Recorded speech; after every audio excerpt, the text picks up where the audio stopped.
Hoy, may banggerahan na yung mansyon namin. Nung huli ko bisita dito ay sahig nga lang yung gawa. Wala pa yung banggerahan. Kaya hindi nga nakakaalam kung ano yung banggerahan. Ayan ho, ayan ho. Pa yung parang kusinaga ho. Ayan. Lalagyan nga po pala namin dyan ng mga pinggan-pinggan, mga gamit-gamit namin pangluto para kahit nandito kami makapagluto din kami. Bali nga naglilinis kami dito ng aming tatamnan kasi tag-araw ngayon. Kaya kailangan ihanda at linisin na yung mga tatamnan kasi mag-iintay lang ng ulan para makatanim ulit. Bali, hindi nga pala namin ito lupa. Umaariendo lang din kami. May naiwan pa nga kaming tanim dyan na kamote. Kasi, ewan ko ba, hindi nga ngayon tumama yung kamote namin. Pero noon last year, malaki nga yung pinera namin sa pagtatanim ng kamote. Pero ngayon, medyo tumal nga ang kamote at mababa ang presyo. Kaya hindi masyadong malaki yung kinita namin.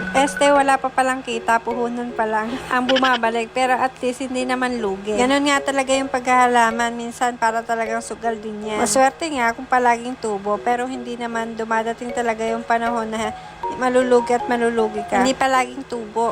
Pero tanim pa rin ang tanim kasi mas nakakatakot na wala kang tanim. Kasi wala kang aasahan na pagkakapirahan, diba? Ayan nga at nililinis na ng asawa ko ang kanyang tatamnan. Malawak-lawak pa nga din tong linisin kasi hindi pa lahat ng kamote ay nabubunot. Habang nagsisilab nga siya dyan sa kanyang tatamnan ay ako naman ay naglilinis ng aming munting mansyon. Ang sarap ng feeling na may mansyon na kami.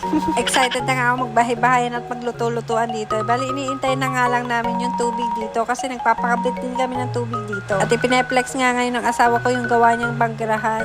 Kaya nga siya nagawa ng mansyon dito ay parang nga may kanlungan kami. Lalo na pag nagtaniman na at nagkaroon na ng halaman kami dito. Ang sarap nga talagang tumambay dito kasi talagang sariwa yung hangin. Kaso ngayon medyo hindi pa nga sariwa yung hangin kasi yung ipot nga na panlagay namin sa lupa na tataniman ay talagang humahalimuyak pa.